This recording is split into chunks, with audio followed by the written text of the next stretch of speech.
Dahil sa sipag, tiyaga at walang sawang pagsisikap na mapalago ang kanyang mga negosyo sa Singapore upang mabigyan ng magandang buhay ang kanyang pamilya at makatulong sa kapwa Pilipino, muling kinilala ng Gawad Filipino Awards ang matagumpay na Filipina businesswoman sa Singapore na si Marisa de la Cruz Lim sa katatapos lamang na Duyan Ka ng Magiting 2026 noong June 12 kasabay ng pagdiriwang ng Araw ng Kalayaan ng Pilipinas.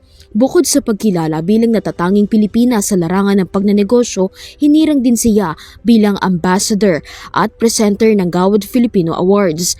Ayon kay businesswoman Marisa Lim, ika-11 pagkilala na niya ito, isang malaking karangalan at taong-pusong pasasalamat ang kanyang nararamdaman sa pagtanggap ng parangal. 7 awards ko dito sa Duyan ng Magiting. And I'm very happy and proud, and thank you very much, Sir Danilo Mangahas, for still choosing me as one of your presenter of the awards and also the Ambassador of Gawad Filipino 2026. Ayon kay Marisa, ang pagiging isa sa mga pinarangalan sa Duyan Ka ng Magiting ay simbolo ng kanyang katatagan at tapang na ipinakita sa loob ng maraming taon ng pagnenegosyo sa Singapore at maging sa Pilipinas. Naging brave, sabi nga nila, Duyan ng Magiting, ikaw ay nagiging mas matatag sa pagninegosyo, 'di ba? So of course, I'm very happy to congratulate all the awardees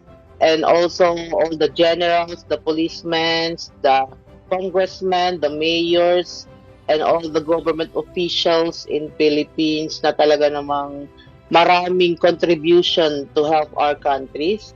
Bago maging isang matagumpay na negosyante, nakipagsapalaran muna si Marisa bilang singer ng isang banda sa ibang bansa bago mapunta sa Singapore.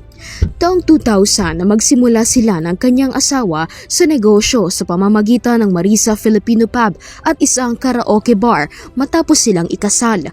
Mula rito ay unti-unti nilang napalago ang kanilang mga negosyo hanggang sa makapamahala ng liquor trading business, food restaurant, Vietnamese restaurant, health and wellness business sa Singapore at maging sa larangan ng real estate. So ito yung dito kami nag-start sa small karaoke pub hanggang sa nakatayo kami ng mga liquor trading, nagkaroon kami ng another karaoke bar sa ibang lugar, and also nagkaroon din kami ng restaurant and bar, nagkaroon kami ng Vietnamese bar, restaurant. Ngunit sa likod ng tagumpay ng bawat negosyo ay may kaakibat ding mga sakripisyo. Aminado si Marisa na isa sa pinakamalaking hamon sa kanilang mag-asawa ang kakulangan ng oras para sa kanilang mga anak habang nakatuon sila sa pagpapalago ng kanilang negosyo. Isa itong mahalagang aral para sa kanya na gaano man kaabala sa negosyo, hindi dapat makakaligtaan ang pagbibigay ng oras, pagmamahal at gabay sa mga anak. Nawalan kami ng time sa mga anak namin sa sobrang focus sa negosyo. So I think yun yung dapat namin i-improve ngayon, yung bigyan naman ng time yung aming mga anak. Dahil sa sobrang pagninegosyo, medyo nawalan kami ng time sa pamilya namin. Ngunit, tulad ng maraming negosyante, hindi rin naging madali ang kanyang mga pinagdaanan. Isa sa pinakamalalaking pagsubok na kanyang hinarap ay ang epekto ng pandemya ng COVID-19 sa kanilang mga negosyo. Mula sa mahigit 6 na negosyo, napilitan silang magsara ng kanilang mga food business at panatilihin na lamang ang kanilang 2 karaoke bars sa Singapore, ang Club Tomorrow at Irish Pub.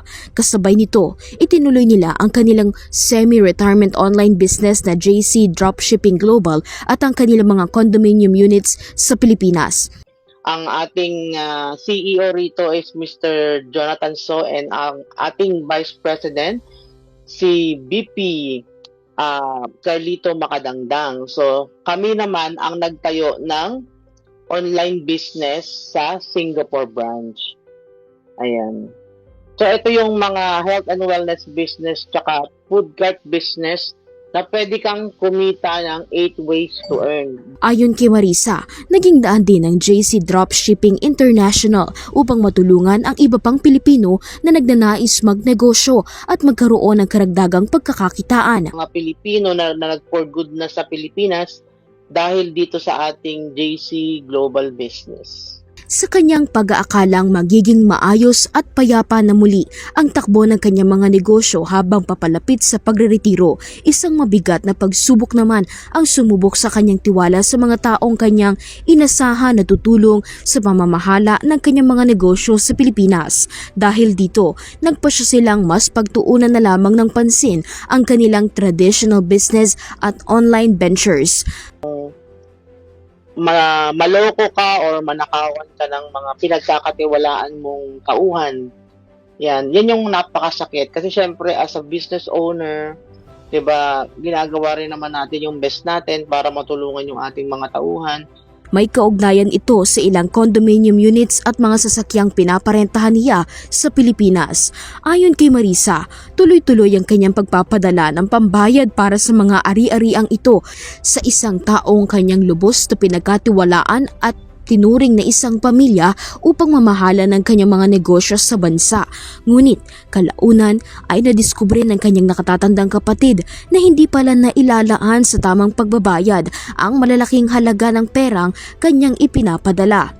Yung mga taong nanloko sa akin, nag-take advantage sa akin, siniraan nila yung kapatid ko para sila yung makapag-manage ng business ko sa Pilipinas. So naging malaya sila na lokohin ako. Hindi na bago kay Marisa ang masaktan dahil sa mga taong pinili umanong samantalahin ang kanyang kabutihan at tiwala. Kaya naman sa bawat pagkakataong nasisira ang kanyang tiwala, hindi niya maitago ang kanyang matinding pagkadismaya. Tinrato mong pamilya, tinrato mong kamag-anak, tinrato mo talagang espesyal na halos ibigay mo na lahat tapos magagawa pa rin nilang lokohin ka. Sa kabila ng kanyang pinagdaanan, mas nangingibabaw pa rin ang kanyang pag-unawa at pananampalataya.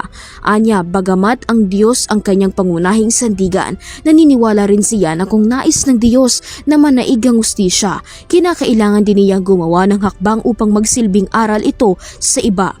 Yes, nangingibabaw yung pagiging amo kasi yan, naiiyak tuloy ako. Kasi tinuring ko silang pamilya. 'Di ba? Inintindi ko sila, halos kinupkup ko sila, tinuring ko silang pamilya. Syempre, napakasakit sa akin na malaki rin ang naging papel ng kanyang ama sa kanyang buhay. Ayon kay Marisa, ang kanyang ama at buong pamilya sa Pilipinas ang naging inspirasyon niya upang magsumikap at magtagumpay sa buhay. At kahit matagal silang nagkalayo ng kanyang nakatatandang kapatid, nanaig pa rin ang pagmamahal, pagpapatawad at muling pagkakaunawaan sa pagitan nila. Sa kanya ako humuhugot ng lakas ng loob. Siyempre, nagsusumikap ako para sa pamilya ko sa Pilipinas, especially also sa pamilya ko sa Singapore. Sa kabila ng tagumpay, kabiguan at mga pagsubok na kanyang pinagdaanan, nananatiling inspirasyon si Marisa Lim sa maraming Pilipino.